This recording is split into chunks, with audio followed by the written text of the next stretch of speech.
Salut à toutes et à tous, aujourd'hui c'est une vidéo un petit peu particulière qui vous attend. Je vais vous présenter le purificateur d'air, le Dyson Hot & Cool Link.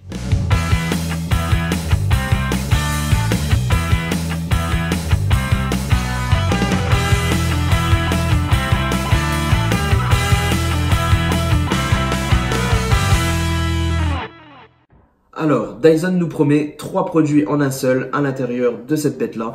Ça serait un purificateur d'air, bien entendu, également un ventilateur et un chauffage d'appoint. Alors forcément, pour le purificateur d'air, on va en parler, hein, c'est un peu le sujet de cette vidéo.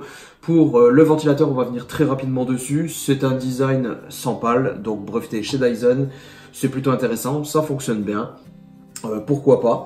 Effectivement, ça remplacera sans problème mon ventilateur, ma petite tourelle que j'avais, qui aspire pas mal de poussière quand vous l'utilisez pas, peu importe où, si vous le stockez dans un garage comme moi en plus, c'est pas la peine. Voilà, et puis la fonction chauffage qui est pas mal, qui peut dépanner, mais qui est clairement pas destinée à remplacer votre chauffage à la maison, parce que j'ai relevé 2000 watts de consommation réelle à la puissance maximale en chauffe. Ça pique un petit peu, mais bon, on lui en veut pas, c'est normal que niveau consommation, un chauffage, ça s'affole, chauffage électrique, forcément. Pour la partie purification, forcément, c'est ce qui m'intéressait le plus, ayant un fils asthmatique et étant moi-même légèrement asthmatique, et puis étant allergique au pollen, tout comme mon fils. Voilà, je commençais à penser à me procurer ce genre de produit, et écoutez, ça s'annonce pas mal, même si là on n'est pas encore dans la saison du pollen. On sent déjà une petite différence,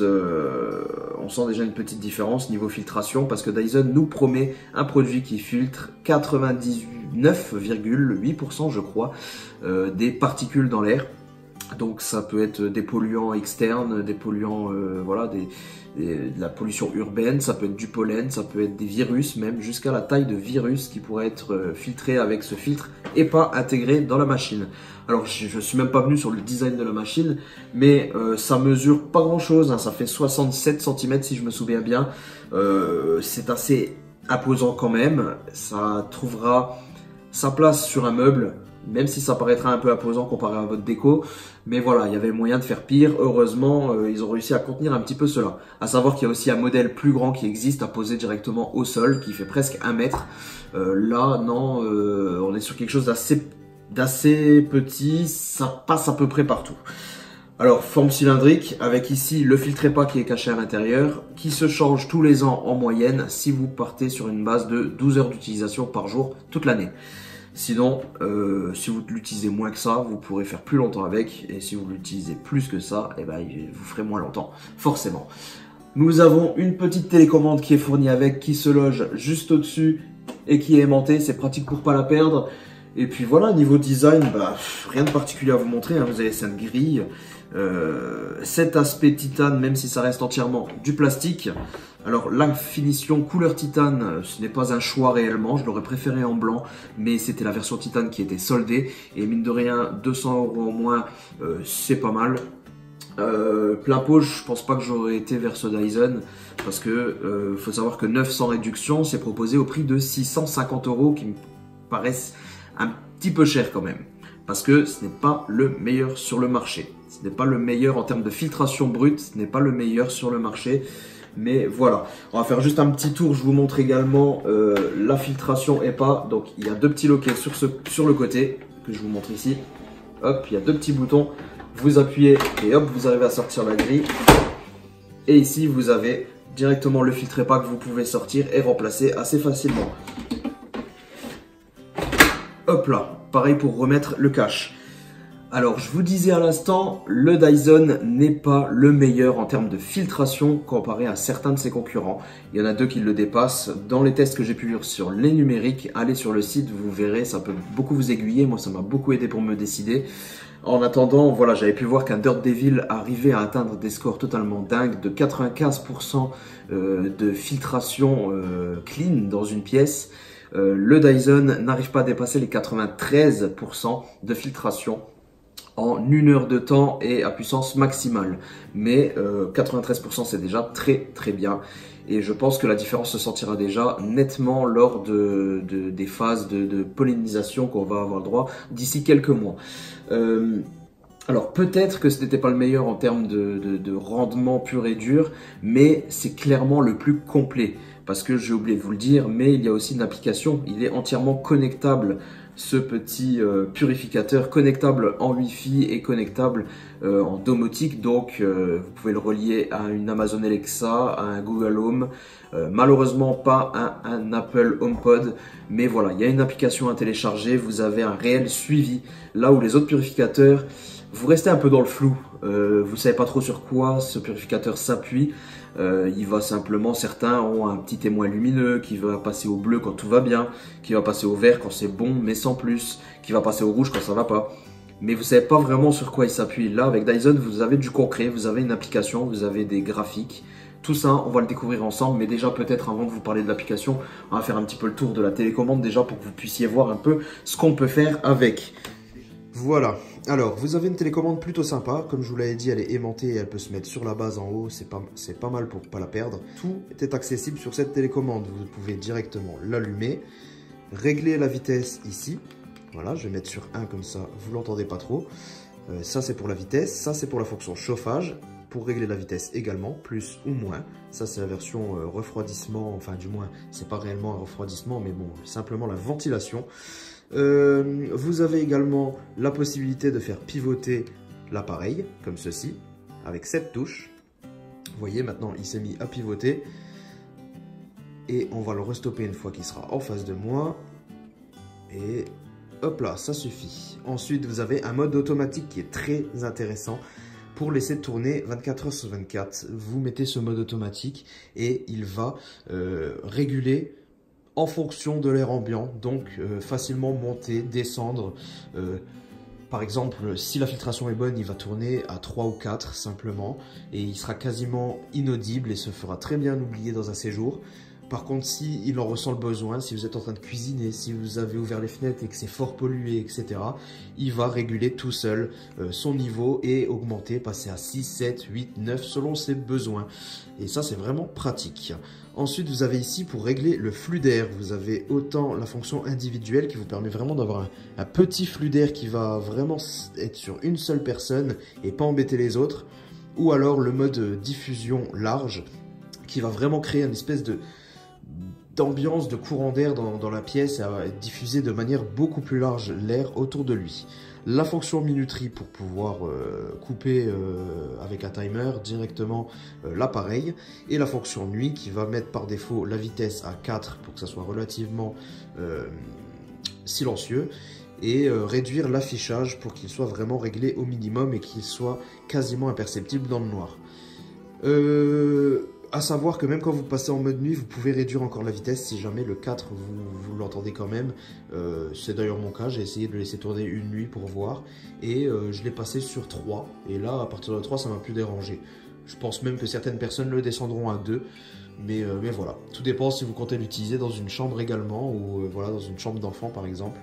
Ça fera très bien l'affaire comme ça. Donc ça c'était la télécommande, vous pouvez tout faire avec. Mais là où l'intérêt est encore meilleur et c'est ce qui m'a réellement fait pencher pour le Dyson, c'est la partie connectée que je vais vous montrer en vidéo tout de suite. On va se retrouver sur l'application. Alors nous voici dans l'application Dyson qui a le mérite d'être clair avec au-dessus, toute la partie haute, les informations par rapport à la localisation de votre domicile, donc votre ville avec son niveau d'AQI, donc c'est le taux de pollution dans l'air à l'extérieur. Vous avez diverses informations comme la température et le taux d'humidité à l'extérieur toujours. Dans la petite maison, vous allez avoir les informations propres à votre foyer. Donc déjà, la maison est illuminée en vert si c'est OK. Vous avez du rouge si ça commence à être très critique, du jaune si c'est assez bon, etc. Là, on voit que ma filtration est assez bonne. Il n'y a pas tellement de particules dans l'air. C'est clairement très bon. Nous avons 20 degrés de température ambiante, 39% d'humidité. Et nous avons dans la partie graphique, juste ici, ça c'est vraiment très intéressant. C'est là où vous allez avoir un graphique qui apparaît. Là, vous ne le voyez pas, mais c'est parce que ça faisait un petit moment que je n'avais pas branché l'appareil. Mais normalement, vous avez un graphique qui prend tout l'écran et qui vous montre, selon les heures de la journée, votre courbe tout simplement, avec les pics de pollution ou les descentes, etc. Vous avez vraiment un réel suivi pour interpréter ça et comprendre tout simplement pourquoi vous avez des pics de pollution. Donc ça peut être simplement des moments où vous faites à manger, vous utilisez le four, bah forcément ça va faire augmenter le taux de particules. Vous allez brûler une bougie, ça va le faire monter. Vous allez aérer alors que c'est pollué à l'extérieur, bah vous allez aussi avoir un pic de pollution. C'est normal. Mais c'est très bien d'avoir ce petit suivi que vous pouvez régler de manière quotidienne ou de manière hebdomadaire. Ça, c'est un gros point positif. Ensuite, en haut à gauche, nous allons retrouver quelques petites options propres à Dyson ainsi que les notices. En haut à droite, vous allez avoir tout ce qui est réglage. Donc ici, vous allez pouvoir paramétrer votre appareil, régler les commandes vocales si vous avez une Amazon Alexa ou un Google Home. Malheureusement, pas compatible avec Apple HomePod, comme je vous l'avais dit. Les paramètres de l'appareil, c'est là où notamment on pourra régler le degré de sensibilisation du capteur. Donc par exemple, vous avez 3 degrés différents, vous pourrez mettre très sensible aux particules. C'est conseillé pour les personnes allergiques ou les personnes asthmatiques forcément, où en fait la machine va filtrer au maximum de ses capacités. Ou alors vous pouvez vous mettre sur je suis un petit peu sensible aux particules et à la pollution, ou je souhaite juste maintenir un niveau d'air correct. Voilà, donc c'est là où on va pouvoir faire tout cela. Ensuite, en bas à gauche, vous avez un petit raccourci qui vous permet d'utiliser le smartphone comme télécommande, avec toutes les fonctions que vous retrouvez également sur la télécommande, bien entendu. Et en bas à droite, vous avez une fonction encore une fois très intéressante qui est la programmation. Donc vous allez pouvoir régler sur tous les jours d'une semaine votre programmation et ça c'est super intéressant. Par exemple, vous voyez que là j'avais programmé pour du lundi au dimanche, 17h à 21h, le Dyson se met en route en automatique avec une ventilation diffuse. Voilà. C'est à peu près tout au niveau de cette interface et écoutez, ça suffit largement. L'application est très bien pensée et c'est vraiment un très gros plus. Nous arrivons donc bientôt à la fin de ce petit test, ce petit avis sur ce Dyson. Écoutez, j'ai vraiment hâte de pouvoir le tester un petit peu de manière un peu plus approfondie en situation de pic de pollen. Parce que vraiment, après toutes mes recherches, je n'ai pas vraiment trouvé de témoignages de personnes qui se déclaraient allergiques au pollen ou asthmatiques. J'ai pas trouvé réellement de grosses informations là-dessus, donc j'ai vraiment hâte de le mettre en œuvre moi-même et de pouvoir tester ça. Mais en attendant, je suis déjà plutôt convaincu par ce produit. Et puis voilà. On va dresser un petit bilan, les points positifs, les points négatifs qui me viennent en tête. Déjà dans les points positifs, on notera sa faible consommation, dans la partie purification je parle, donc que ça soit en faible vitesse ou en grande vitesse, il fait partie des produits qui consomment le moins. Et en faible vitesse, il consomme quasiment rien, 5 à 10 watts maximum, et c'est vraiment très bon comparé à certains qui peuvent consommer 40 watts en continu même à vitesse minimale. Donc ça c'est vraiment, ça commence à peser sur la facture d'électricité. Donc voilà, pour un produit qui pourrait tourner plusieurs heures par jour, on lui demanderait quand même d'être bien économique et c'est ce que Dyson fait. Ensuite, deuxième point positif que je note, c'est le fait que le filtre, qui mine de rien, ne coûte pas extrêmement cher. J'ai vu des prix beaucoup plus élevés sur certains filtres, qui a avoisiné les 100 euros. Là, celui-ci, pour 60 euros, si vous vous débrouillez bien, vous en trouvez un. Et c'est à changer maximum une fois par an. Et encore, le mien ne tournera, je ne pense pas, 12 heures par jour, donc je pense faire plus d'1 an avec. Donc le prix d'entretien revient relativement moins cher que certains concurrents. Par contre, dans les points négatifs, on notera que le filtre peut s'encrasser un petit peu vite parce qu'on n'a pas la présence d'un pré-filtre, chose que j'aurais aimé retrouver sur ce modèle justement. Le pré-filtre sert à aspirer les premières grosses poussières, les gros débris pour éviter que ça aille se coller sur le filtre et pas. Donc voilà, par exemple, vous l'installez une fois au sol, vous faites pas gaffe, il y a une ou deux poussières qui traînent dans le coin, elles sont aspirées dans le ventilo et ça c'est dommage parce que ça va salir prématurément votre filtre et pas. Ça, c'est un petit point négatif. En second point négatif, je dirais le prix, parce que le prix plein tarif est extrêmement cher tout de même, 650 euros, là où la concurrence peut se tabler des fois vers les 400 euros. Là, on est quand même bien au-dessus, 250 euros minimum au-dessus. Dirt Devil propose même un modèle à 200 euros. Bon, ce n'est pas vraiment comparable parce qu'il y a tellement de fonctionnalités en moins, tellement de choses en moins. Mais voilà, je reviens quand même sur un gros point positif qui est peut-être la chose qui m'a fait basculer vers le Dyson plutôt qu'un autre. c'est sa partie connectée. Cette façon qu'on va pouvoir interpréter les données et pas rester dans le flou et vraiment avoir du concret sous les yeux. Et ça, c'est très important pour moi. Donc voilà, c'est vraiment cette application bien foutue, très simple, qui se connecte très rapidement. Donc voilà. C'était mon petit avis sur le Dyson Hot and Cool Link. J'espère que ça vous a plu. On se retrouve très bientôt pour une prochaine vidéo high-tech ou steelbook. Portez-vous bien. Ciao tout le monde.